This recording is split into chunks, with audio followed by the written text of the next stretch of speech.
Doctor Jitendra Singh ji हैं। Doctor Singh, बहुत बहुत धन्यवाद, इतने व्यस्त समय के दौरान भी आपने जो है समय निकाला इसके लिए। और आप लोग चाहें तो ये जो व्हाट्सएप नंबर जो है वो दिया गया था, उस पर अपने सवाल भेज सकते हैं। डॉक्टर साहब इस विषय पर हमें जो जानकारी देंगे उसके उपरांत हम एक छोटा क्वेश्चन आंसर का सेशन जो है वो रखेंगे। तो मैं इससे पहले भारतीय शिक्षण मंडल के बारे में थोड़ी सी जानकारी अपने जो दर्शक है उन्हें देता हूँ। भारतीय शिक्षण मंडल की स्थापना 1969 में हुई थी और तब से वह शिक्षा और संस्कृति के क्षेत्र में काम जो है वो लगातार कर रहा है। देश के सभी प्रमुख विश्वविद्यालयों और शिक्षण संस्थानों में भारतीय शिक्षण मंडल का काम है। और मूलतः भारतीय शिक्षण मंडल शिक्षा के एक भारतीय मॉडल को विकसित करने की दिशा में काम कर रहा है। डॉक्टर सिंह, मैं आपको आमंत्रित करना चाहता हूं कि आप जो है कृपया अपने विचार हमारे साथ शेयर करें। Jammu and Kashmir and Ladakh post article 370। धन्यवाद अरुण जी। सबसे पहले तो सबका अभिनंदन है और सभी अपने अपने स्वास्थ्य की चिंता करें, टेक केयर। आजकल कोई भी इस प्रकार की चर्चा का प्रारंभ होता है, बैठक का होता है, तो पहले एक दूसरे के स्वास्थ्य और उसके वेलबींग की चिंता की जाती है। तो I am sure everybody is taking good care of himself herself.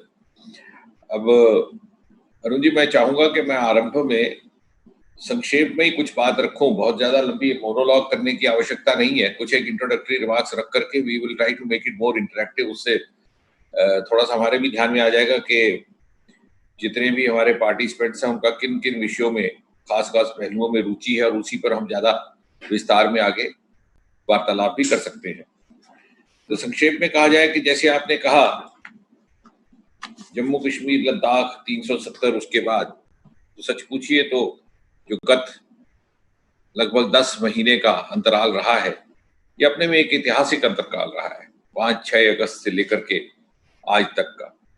और ऐतिहासिक इसलिए भी कि न केवल इसने जम्मू कश्मीर और लद्दाख की दिशा बदलने का कार्य किया है, बल्कि सारे देश को एक नया आयाम दिया है, एक नया हौसला दिया है। और प्रधानमंत्री नरेंद्र मोदी जी की एक निष्ठावान नेता के रूप में और एक इच्छा शक्ति से भरपूर नेता के रूप में एक छवि स्थापित करने का काम विश्व भर में हुआ है। और इसी प्रकार से मैं ये कहूं कि गत 10 महीनों का अंतराल एक प्रायश्चित का अंतराल था, वर्षों की कुताहियों की भरपाई का समय, 3 पीढ़ियों के चले आ रहे संघर्ष के प्रायश्चित का, 3 पीढ़ियां और 3 पीढ़ियों के कार्यकर्ता जिन्होंने अपने प्राणों की आहुति दी, अपने जीवन खपा दिए। और ये हमारा सौभाग्य है कि ये बदलता हुआ दृश्य देखने का सौभाग्य हमारे हिस्से में आया। और बहुत ज्यादा मात्रा में तो ना सही, लेकिन थोड़ी बहुत, if not in a very large measure, at least in a fraction of a measure, हम भी इस एक्सरसाइज का हिस्सा बने। और शायद ये इसलिए भी हुआ कि परमात्मा को ये मंजूर था, परमात्मा की विधाता की यही इच्छा थी कि नरेंद्र मोदी जी प्रधानमंत्री के रूप में पद ग्रहण करें और तभी ये पुण्य का ऐतिहासिक कार्य संपन्न हो। अब इसमें आपने देखा होगा कि मैं आगे की बात करने के साथ साथ ये 5-6 महीनों का भी थोड़ा सा उल्लेख कर दूं। 5-6 अगस्त तक ये अटकलें लगाई जाती थी और ये टिप्पणियां की जाती थी कि ऐसा कभी मुमकिन ही नहीं है, ये होगा तो भूकंप आ जाएगा, खून की नदियां बह जाएंगी, यहाँ पर कोई तिरंगा उठाने वाला नहीं होगा। एक ने तो ये भी, नेता ने कह दिया था कि मोदी जी अगर 7 जन्म लें तो तब भी ऐसा नहीं हो पाएगा।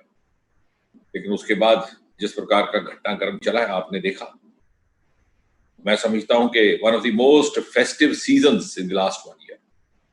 इसी दौरान ईद आई, इसी दौरान मुहर्रम आया, इसी दौरान दीपावली आई, इसी दौरान होली आई, इसी दौरान गणतंत्र दिवस आया, इसी दौरान स्वतंत्र दिवस आया।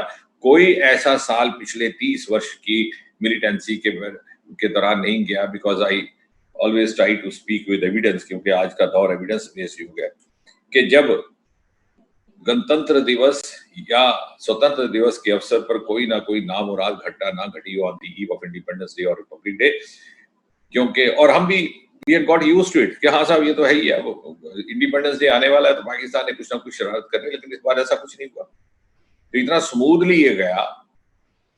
और फिर कुछ लोगों ने ये शोर किया कि साहब कुछ एक नेता हिरासत में ले लिए गए। मैं तो समझता हूँ वो हिरासत भी नहीं था, वो तो हाउस गेस्ट थे, हाउस अरेस्ट भी नहीं था। जिस प्रकार से उनकी खातिर तवाज़ा चलती रही, जिसने ब्राउन ब्रेड मांगा उसे ब्राउन ब्रेड मिला, जिसने जिम मांगा उसको जिम मिला।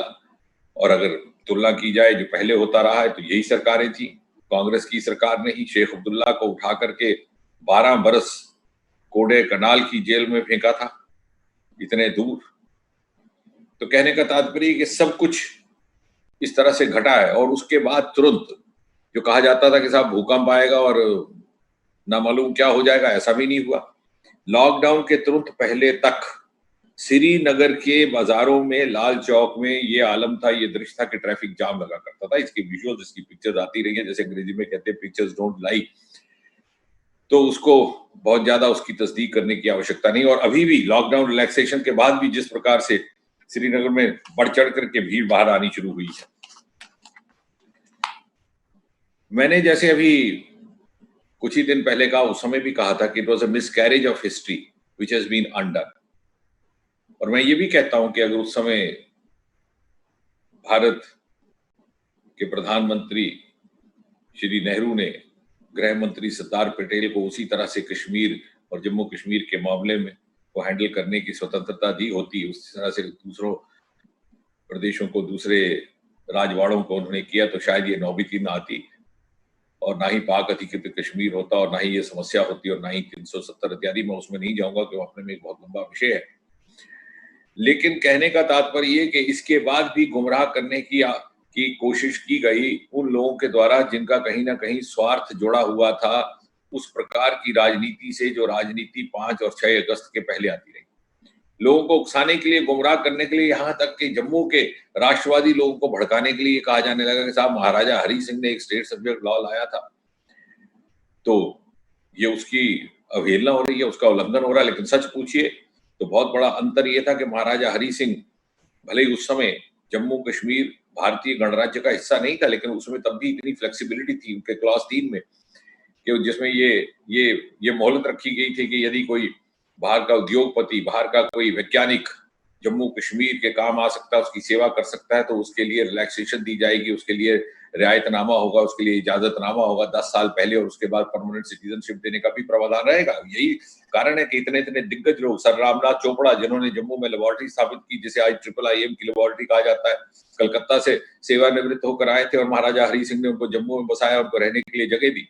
रामायण सीरियल आजकल आप देख रहे हैं, रामानंद सागर श्रीनगर में, इनकी तमाम की तमाम चोपड़ा परिवार, जिसमें हमारे विदु विनोद चोपड़ा भी शामिल हैं, ये इसी प्रकार आकर के वहां बसे। तो कहने का तात्पर्य है कि भारतीय गणराज्य का हिस्सा ना होते हुए भी महाराजा हरि सिंह का स्टेट सब्जेक्ट लॉ उस समय का इतना लिबरल था कि वो अपना नुकसान नहीं होने देता था।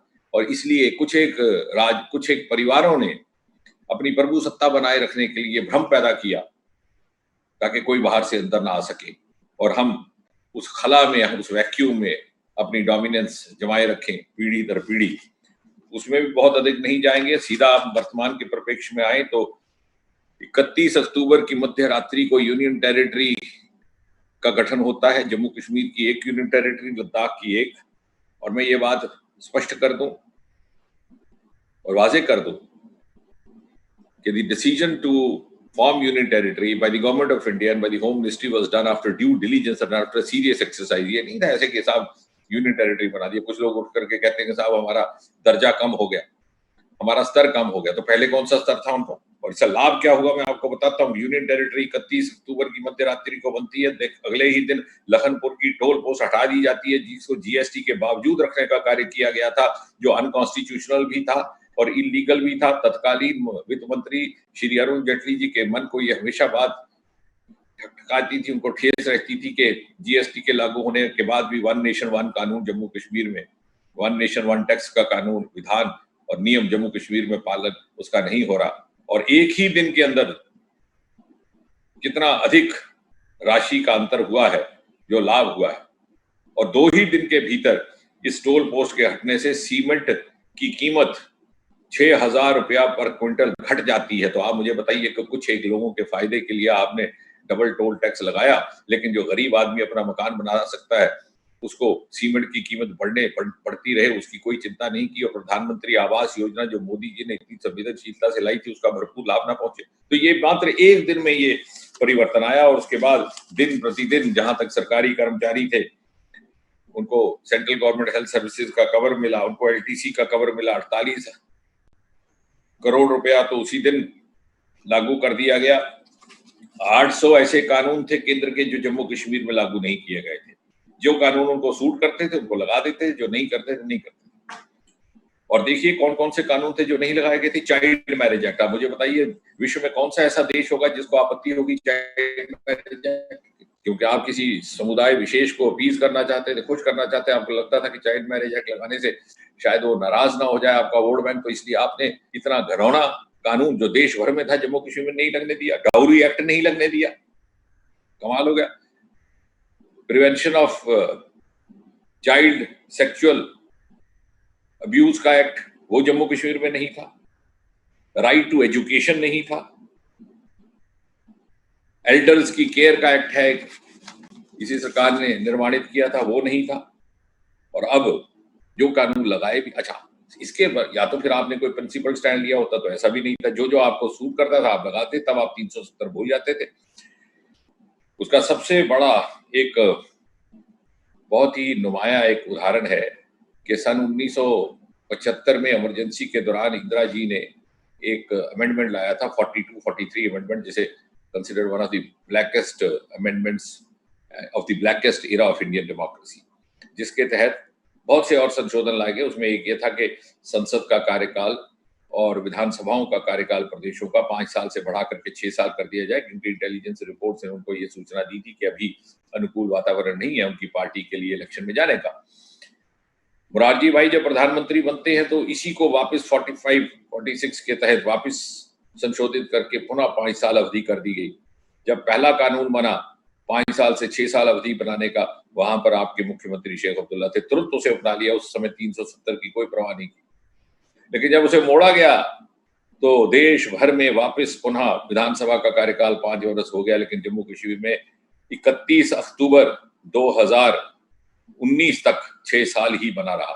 तो कभी आपको 370 याद आ? तो मैं तो ये कहना चाह रहा हूं कि वो लोग जो इस भ्रम में थे कि 370 उनके हित में है या अभी भी सोचते हैं, उनको ये मालूम नहीं कि 370 के नाम पर ही उनको ठगा गया और इट वॉज सिलेक्टिवली यूज्ड। अब उसके बाद क्या हुआ, जो कानून लगाए भी गए थे और जो अब सही माने में लगे हैं पिछले 2-4 महीने में, वो भी पूरी तरह से नहीं थे। उदाहरण के तौर पर एंटी करप्शन का एक्ट इनका अपना था, जिसके कारण इतने स्कैंडल हुए, चाहे वो जेके बैंक का स्कैंडल है जो आप रोज अखबार चैनल पढ़ते हैं। अब पहली बार प्रिवेंशन ऑफ करप्शन एक्ट 1988 लगा, जिसको संशोधित किया था हमारी सरकार ने, इसी विभाग ने डीओपीटी में 2018 में। उसमें अब रिश्वत देने वाला भी बराबर का कसूरवार माना जाता है। कैट की जुरिस्डिक्शन अब बनी है वहां पर जाकर के, पहले नहीं हुआ करती थी।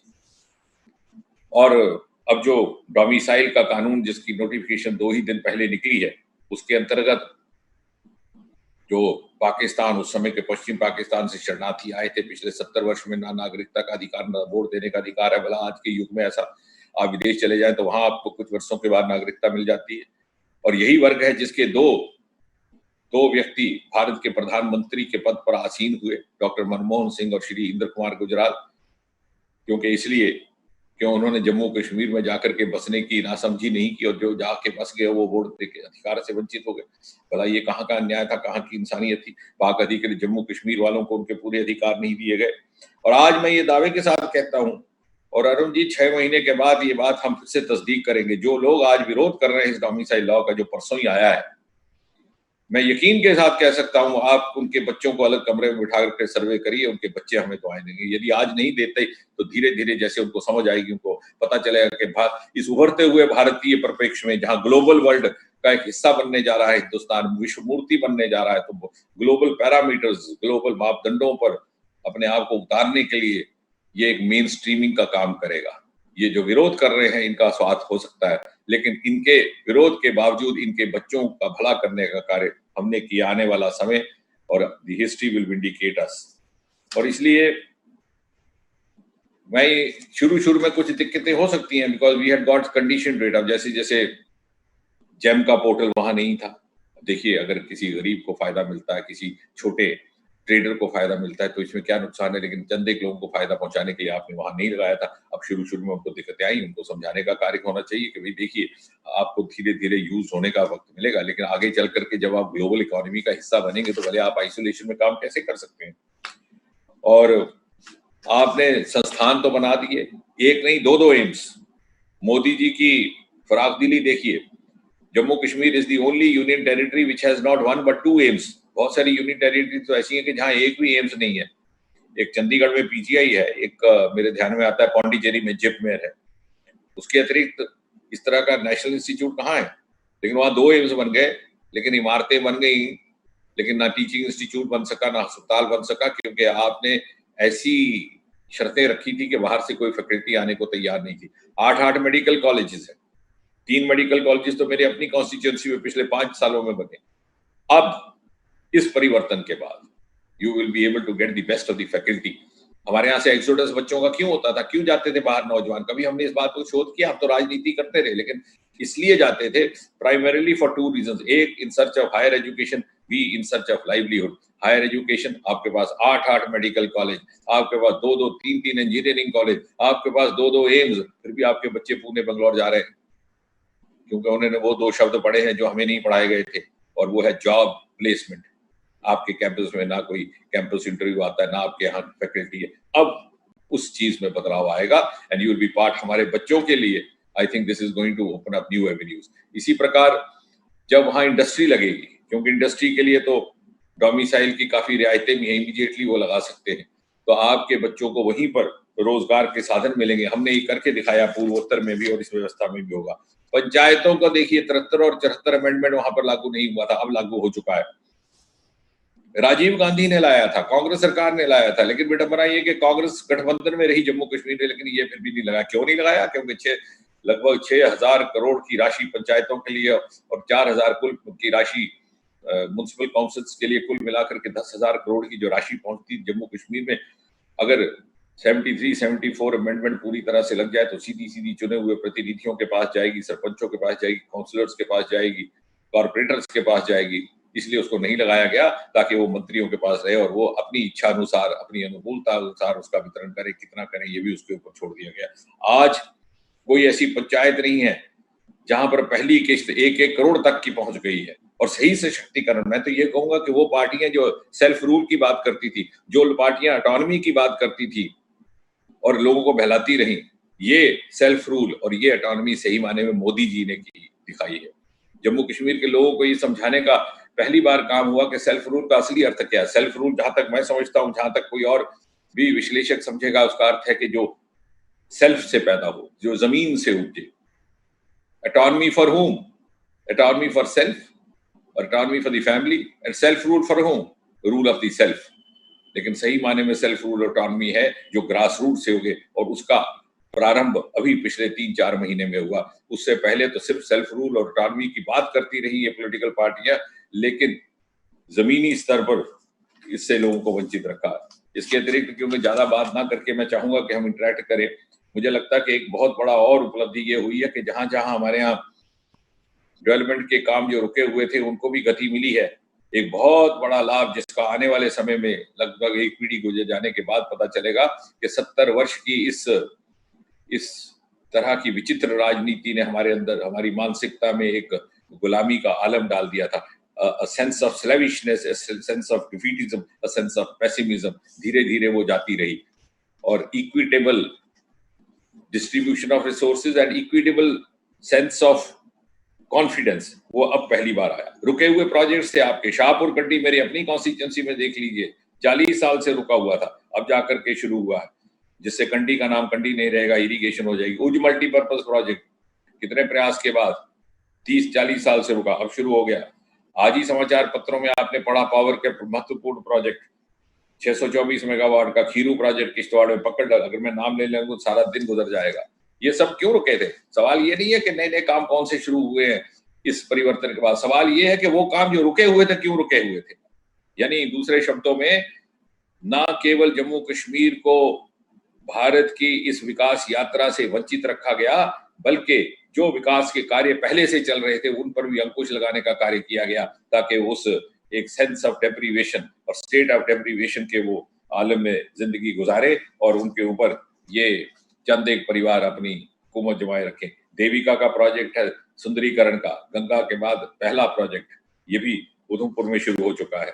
बंकर का काम 4%, मैं केवल उदाहरण दूंगा क्योंकि लंबी बात हो जाएगी। आपने सीमा पर रिजर्वेशन दिया लेकिन एलओसी को दिया, लेकिन इंटरनेशनल बॉर्डर को नहीं दिया, क्योंकि वहां पर क्या है कि सीमा का आधी सीमा का नाम एलओसी है जो पाक अधिकृत जम्मू कश्मीर के साथ लगती है, जो रजौरी पुंछ इत्यादि की तरफ है, और दूसरा इंटरनेशनल बॉर्डर है जो कठुआ और जो पाकिस्तान के साथ लगता है। उसको इसलिए नहीं दिया क्योंकि वहां से आपको वोट नहीं मिलता था। आपने बच्चों के साथ वोट की राजनीति की। You discriminated between one part of the border, the other part of the border, between one set of children other set of children. पहली बार उनको न्याय देकर के पूरी सीमा के ऊपर एक समान 3-4% लगा दिया गया। लेकिन बाद में ये हुआ है कि जिस प्रकार से प्रशासन चला है लेफ्टिनेंट गवर्नर के आने के बाद, विशेषकर लगभग 6 महीने पूरी तरह इंटरनेट बंद था, मोबाइल नेटवर्क, अगस्त के बाद। उसके बावजूद 3-3.5 लाख परिवारों तक आयुष्मान का लाभ पहुंचा और जम्मू कश्मीर अव्वल नंबर पर आया है जहां तक आयुष्मान का स्कीम का संबंध है। प्रधानमंत्री आवास योजना 2018 में केवल 1008 मकान बने, लेकिन 2019 में यही संख्या 18 गुना बढ़कर के 18,534 हो गई। शौचालय 2.5 लाख, अगर ये आंकड़ों में जाऊंगा तो बहुत लंबा हो जाएगा, लेकिन कहने का तात्पर्य ये कि अब हम प्रधानमंत्री ने ये भी एक निर्देश जारी किया और वहां पे सेंस ऑफ वेलबींग आए तो 8 मंत्रियों का दौरा किया गया, 35 मंत्रियों का दौरा हुआ, लेकिन उसके बाद लॉकडाउन के कारण वो श्रृंखला रुक गई।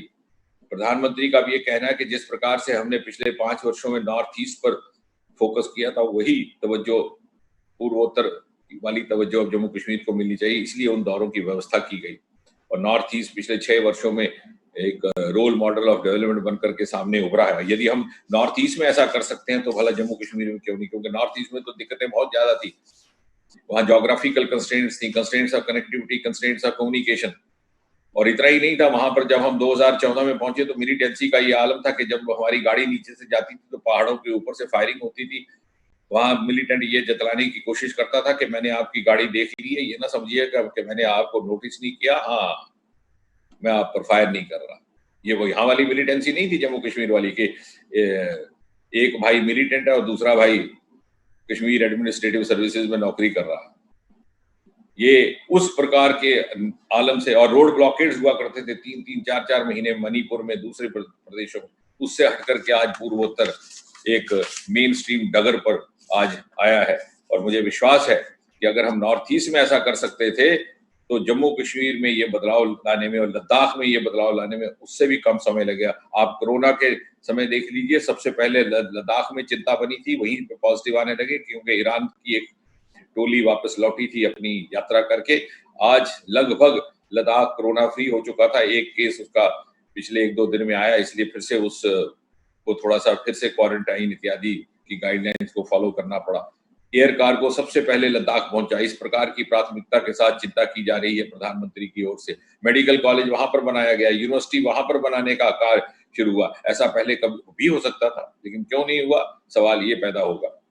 और इसलिए मैं ये कहूंगा कि आने वाले 1-8 वर्ष में, और जहां तक कहा जाता है कि साहब वो नौकरियां कहाँ गई, मैं आपके साथ आपके माध्यम से सभी अपने युवाओं साथियों को कहूंगा, आप थोड़ा समय दीजिए। आज ही घोषणा हुई है 10,000 नौकरियों की, और अगले आने वाले समय में इसी प्रकार से श्रृंखलाबद्ध तरीके से और भी नौकरियां उपलब्ध करवाई जाएगी। लेकिन साथ ही साथ किसी भी जिम्मेवार सरकार का दायित्व ये नहीं होता कि वो केवल सरकारी नौकरी दे, बल्कि उसका दायित्व होता है कि to prepare the capacity for employability, not to create employment but to create employability. और साथ ही साथ जैसे हमने पूर्वोत्तर में वेंचर फंड इत्यादि लगा करके बैम्बू को एक इतना बड़ा बढ़ावा दिया जिससे लोगों के अंदर सेल्फ लाइवलीहुड के नए आयाम पैदा हुए, अवसर पैदा हुए, वैसे जम्मू कश्मीर में हो सकता है। पहली बार पूर्वोत्तर से बाहर बैम्बू का वर्कशॉप 3 दिन के लिए जम्मू में लगाया गया।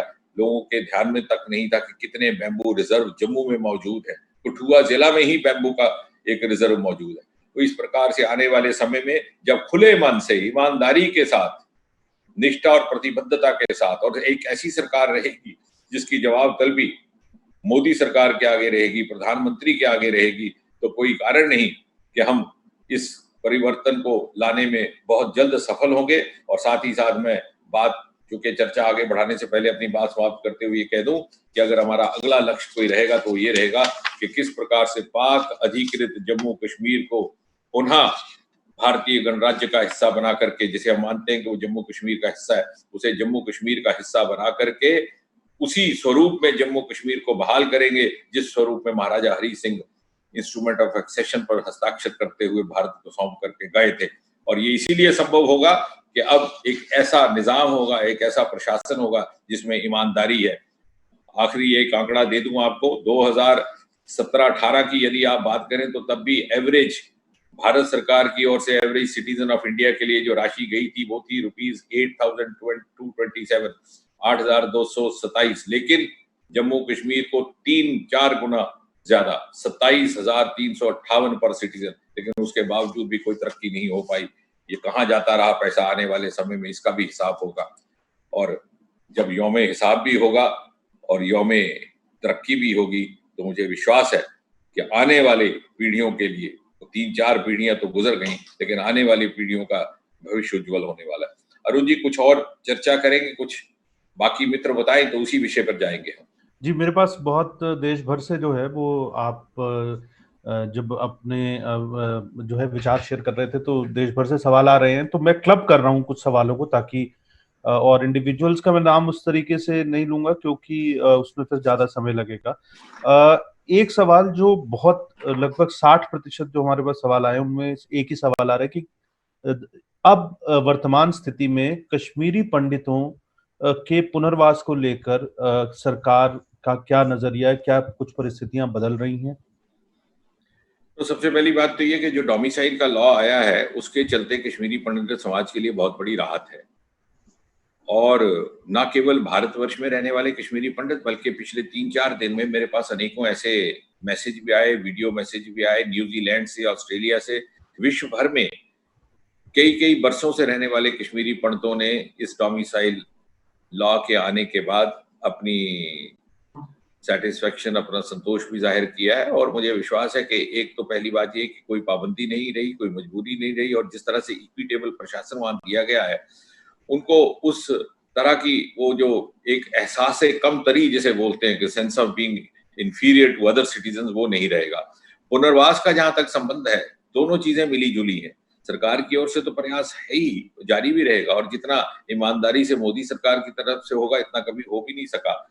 लेकिन साथ ही साथ सुरक्षा स्थिति भी अब बहुत जल्दी से बदलेगी। ये बात छूट गई मेरे से कहने को क्योंकि बहुत लंबा होता, कि जहां तक मिलिटेंसी का संबंध है, I am confident this is the last phase of militancy in Kashmir.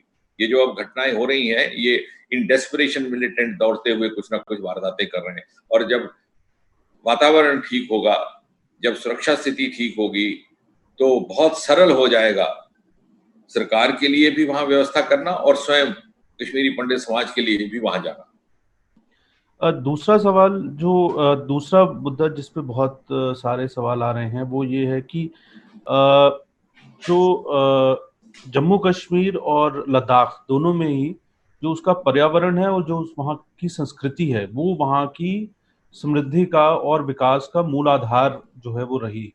और पिछले 370 हटने से पहले, 370 वाली परिस्थिति में परिवर्तन होने से पहले और पुनर्गठन जब हुआ इनका, उससे पहले जो है इन दोनों ही चीजों की बड़ी जो है वो उपेक्षा हुई। तो अब जो है revival of the culture and the environment specially, तो इसकी दिशा में आपको क्या लगता है कि what are your thoughts on this? मैं समझता हूँ कि बहुत ये चिंता वाजिब है, इसमें औचित्य है।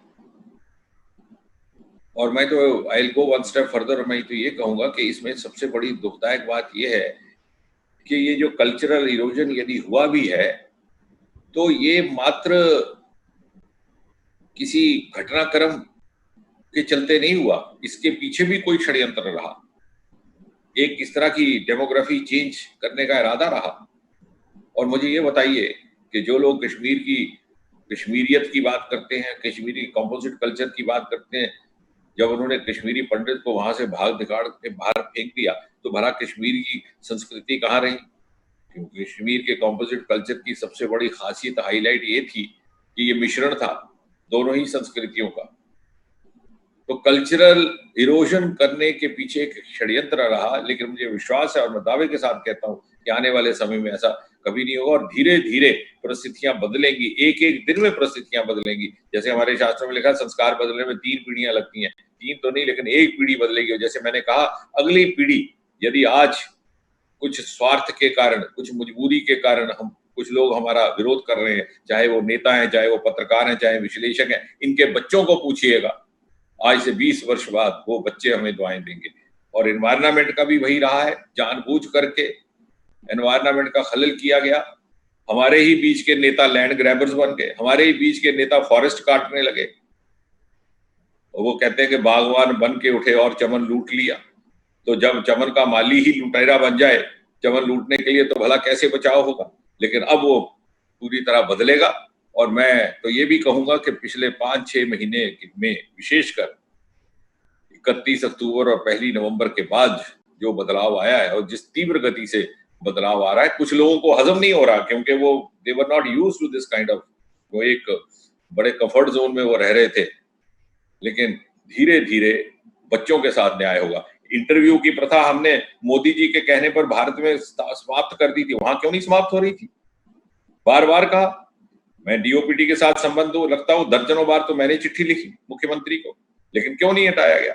इसलिए नहीं कि रिटर्न टेस्ट में जो बच्चा 95% नंबर लेता है उसको वाइवा में ओरल में 5% दे करके छोड़ दो और जहां से रिश्वत ली है उसको लगा दो। अब वो बात समाप्त हो गई। कुछ एक लोगों को दिक्कत हो रही है, कुछ पैसे लेने वालों को भी हो रही है, जो पैसे देकर लगते थे दोनों तरफ हो रही है। लेकिन अगर एक भी गरीब को न्याय मिलता है, मैं तो ये कहूंगा और सभी अपने बाकी साथियों से भी कहूंगा, यदि एक बच्चा या एक बच्ची गरीब परिवार से आकर के अपनी प्रतिभा, अपनी योग्यता, अपनी काबिलियत, अपने परिश्रम के बलबूते पर रिटन टेस्ट क्वालिफाई करके सिलेक्ट होती है या होता है, तो हम उसके साथ खड़े होंगे, भले ही 10 प्रदर्शन हमारे खिलाफ होते रहे। आवाज नहीं आई जी।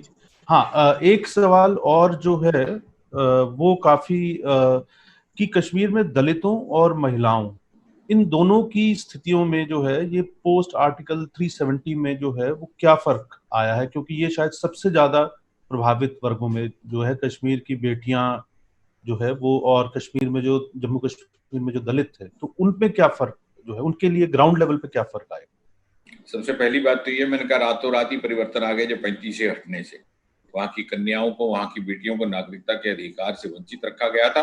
और मैं नाम नहीं लेना चाहता सार्वजनिक तौर पर, कम से कम हमारे 2-3 ऐसे मुख्यमंत्री हैं जिनकी अपनी बेटियां इस नागरिकता के अधिकार से वंचित हो। इत्तेफाक से भारतीय जनता पार्टी का तो कोई मुख्यमंत्री हुआ ही नहीं, लेकिन सबके ध्यान में आ जाएगा।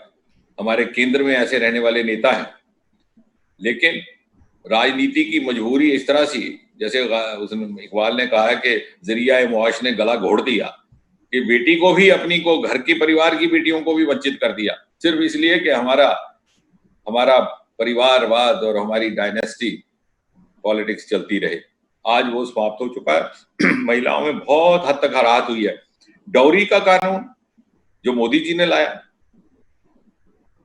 जंटी डॉरी, और जो ये ट्रिपल तलाक का कानून जम्मू कश्मीर में लागू ही नहीं था। अभी 4-6 महीने से लागू हुआ, क्योंकि जैसे मैंने कहा सारे सेंट्रल लॉज लागू हो गए। और अगर ये परिस्थिति ना बदलती, अगर ये संवैधानिक परिवर्तन ना होता और अगर ये यूटी भी ना बनती, तो शायद ये संभव ना होता। ये लाभ हुआ है, क्योंकि जिन लोगों को समझ में नहीं आ रहा उनके प्रैक्टिकली ये चीजें आई हैं। मेरे ख्याल से महिलाओं के लिए, औरतों के लिए, कन्याओं के लिए बहुत, दलितों की बात की आपने, यही एक इलाका था पहले अर्स्टवाइल स्टेट के जहां पर पॉलिटिकल रिजर्वेशन नहीं थी शेड्यूल ट्राइब के लिए, अब वो लागू हो चुकी है। इसी तरह से शेड्यूल कास्ट के लिए आपने जहां जहां पद रखे उनको भी पूरी तरह से भरने नहीं दिया, उसको सिलेक्टिवली किया। तो पहली बार दलित, महिलाएं, जिसको आप वीकर सेक्शन कहते हैं, वंचित, पीड़ित, शोषित समाज के वो वर्ग जो किसी न किसी तरह से भारत की मुख्य धारा से छूट गए थे, और छूटे भी इसलिए नहीं थे कि वो जैसे शेर है कि बदल गई तेरी मंजिलें और बिछड़ गया मैं भी कारवां से। वो जानबूझ के बेचारे कारवां से नहीं बिछड़े, अलग हुए थे, और ना ही उनकी मंजिलें दूसरों की बदली थी। जानबूझ करके उनको कारवां से अलग रखा गया ताकि हिंदुस्तान में जो तरक्की हो रही है उसकी रोशनी से उनको महरूम रखा जाए, उनको वंचित रखा जाए, और कुछ एक लोग अपनी प्रभु सत्ता, अपना डोमिनेंस बनाए रखें। अब देखिए राजनीति में भी परिवर्तन आएगा। जिस प्रकार से पंचों सरपंचों के चुनाव हुए हैं पहली बार, पहले तो कहा सकता है कि साहब पंचायत का चुनाव हो ही नहीं सकता, कितना पुरअमन तरीके से शांतिपूर्वक हुआ है और सही लोग चुन करके आए हैं। यही आने वाली नस्ल में, आने वाले समय में यही सही माने में इस जम्मू कश्मीर या लद्दाख के नेता भी होंगे और प्रतिनिधि भी होंगे। ऐसा नहीं है कि पहले दादा फिर पिताजी फिर बेटा, और बेटे के पैदा होने से पहले ही उसका जन्म कुंडली बन जाती थी कि ये मुख्यमंत्री बनेगा। तो ये सारा कुछ 3-4 महीने में हुआ है। इसका एहसास होने में वक्त लगेगा। मैंने कहा एक पीढ़ी लग सकती है। एक आखिरी सवाल, क्योंकि समय हमारे पास शॉर्ट है। आप जम्मू कश्मीर में क्या एक नए राजनीतिक संस्कृति का उदय भी देख रहे हैं? क्योंकि जैसे आपने कहा कि, और सभी जानते भी हैं कि एक कुछ परिवारों ने जो है वो जम्मू कश्मीर की राजनीति को अपनी जेबी राजनीति, एक तरीके से जेबी स्टेट बना लिया था अपनी राजनीति करते हुए। उन्हीं के बीच में जो है वो डाइस रोल करता रहता था। तो अब एक नई, क्योंकि पंचायतों में कुछ नई पार्टियां भी बनी हैं, तो ओवरऑल एक नए पॉलिटिकल कल्चर का उदय आप जो है वो देख रहे हैं? देखिए, सबसे पहली बात तो ये है कि जैसे पूर्वोत्तर में भी हुआ था। जब मैं पहली बार 2014 में पूर्वोत्तर में पहुंचा तो मेरे साथ एक बड़े दिग्गज नेता भी मेरे पहुंचने के थोड़ी दिन बाद वो पहुंचे। तो उन्होंने पहली बात कही कि जितेंद्र सिंह, मैं तो चौंक गया यहाँ आकर के। मुझे किसी अखबार वाले ने कहा कि are you a leader from India?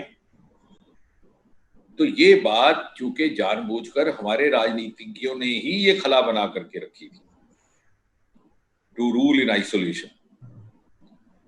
जैसे आपने आजकल क्वारंटाइन सेंटर बना दिए, तो उन्होंने हमें क्वारंटाइन सेंटर बना दिया था जम्मू कश्मीर को। और इसका पॉलिटिकल फॉल आउट एक तो ये हुआ, जैसे आपने ठीक कहा, चंद एक परिवारों के हद तक रही, तो वो that is not true democracy. दूसरा, ग्रास रूट डेमोक्रेसी, वैसे तो सेल्फ रूल की बात करते हैं, वो भी नहीं होने दी। अब माहौल खुला है। दूसरी बात ये कि इसके चलते पिछले 60-70 साल में जो क्षेत्रवाद शुरू हुआ, रीजनल इम्बैलेंस, जम्मू के लोगों को लगता था कि सारा कुछ कश्मीर में जा रहा है क्योंकि कश्मीर केंद्रित राजनीति है। लद्दाख को ऐसा लग रहा था कि मेरे हिस्से का भी सारा उसी तरफ चला जाता है। तो उनके अंदर एक एहसास कमतरी भी आया, सेकंड सिटीजन होने का भी भाव आया, एक स्लेविश मेंटेलिटी भी आई कि साहब यहाँ पर तो अगर अपनी जीविका को प्राप्त करना है और अपना जीवन गुजर जाए सरलता से, तो उसका यही है कि सर झुका करके जिए। उसका भी, और जैसे कहते हैं कि बच्चा जो है वो सीखता कह करके नहीं सीखता, वो वॉच करके सीखता। You can not sermonize the child, he learns by your practice. तो जब हम खुद सर झुका करके गुजर गए तो बच्चे ने भी यही सीखा। इसलिए जम्मू की मानसिकता पर भी बहुत इसका प्रतिकूल असर पड़ा है, जो हमारा राजनीतिक वहां पर एक कल्चर रहा। लेकिन अब देखिए धीरे धीरे अभी भी उसमें से निकलने की बड़ी मुश्किल हो रही है। अभी कुछ ही दिन पहले हमारे कुछ युवा लड़के आए, तो उन्होंने इम्तहान दिया हुआ था, रिटन टेस्ट, और उनके शायद सिलेक्शन भी होने वाली थी। तो मुझे कहते हैं कि सर बाकी सब ठीक हो गया, लेकिन अब ये है कि कहीं लिस्ट ना बदल जाए और सारे कश्मीर वाले आ जाए। तो लद्दाख वाले भी ऐसे ही कहते हैं। मैंने कहा बेटा, जो बदलने वाले थे लिस्ट में वो तो चले गए, आधे जेल खाने में है, आधे वीराने में, तो तुम्हें किसकी चिंता है? तो क्या है कि हमारे मन से अब 370 हट गया, ये अभी नहीं जा रहा। और इसका असर जैसे जैसे हमारे सामने आएगा, हमारी जीवन शैली को वो प्रभावित करेगा, उसमें उसका अक्स आने लगेगा, तो हमें इसका सही मायने में स्वयं एहसास होगा। और फिर हमें एहसास होगा। लेकिन पहले क्या हालत था कि जम्मू कश्मीर से कोई बालक बाहर आता था तो उसको बड़ी अजीब नजर से देखते थे सारे हिंदुस्तान भर में, कहते ये अच्छा तू जम्मू कश्मीर आया, स्पेशल स्टेटस। तो जो जम्मू कश्मीर वाला बाहर जाता था वो भी अपने आप को अलग महसूस करता। There was a psychological barrier also. So 370 also created psychological barriers which were exploited by the western interest. तो ये सारी जब चीजें बदलेंगी तो मैं ये कहूंगा इस प्रश्न के उत्तर में कि ना केवल पॉलिटिकल कल्चर बदलेगा बल्कि हमारी सोशल मिलियो बदलेगी, हमारा सोशल कल्चर बदलेगा, हमारी मानसिकता बदलेगी। डॉक्टर सिंह, आपने हमारे लिए इतना समय निकाला, और मुझे लगता है कि एक सेशन हमें और करना पड़ेगा, क्योंकि इतने सवाल जो है वो आ रहे हैं। और शायद उसका एक कारण ये भी है कि मुझे लगता है कि मैं बहुत से पत्रकारिता के क्षेत्र में लंबे समय से भी रहा हूँ, बहुत से लोगों को इंटरव्यू करता हूँ, मॉडरेट करता हूँ, लेकिन आम आदमी की भाषा में बात करना, और ये भी एक मुझे लगता है कि बड़ा महत्वपूर्ण है जो आपने किया, क्योंकि ये जटिल विषय है और इस विषय को आपने जो है बड़े अच्छे से जो है हमारे साथ जो है वो शेयर किया है। और भारतीय शिक्षण मंडल की ओर से आपका बहुत बहुत धन्यवाद, हमारे सभी साथियों का धन्यवाद। और जैसा कि डॉक्टर साहब ने कहा था कि स्वस्थ रहें, सुरक्षित रहें, stay home and stay safe. बहुत बहुत धन्यवाद। धन्यवाद अरुण जी, धन्यवाद, आपने ये अवसर दिया। जी नमस्कार।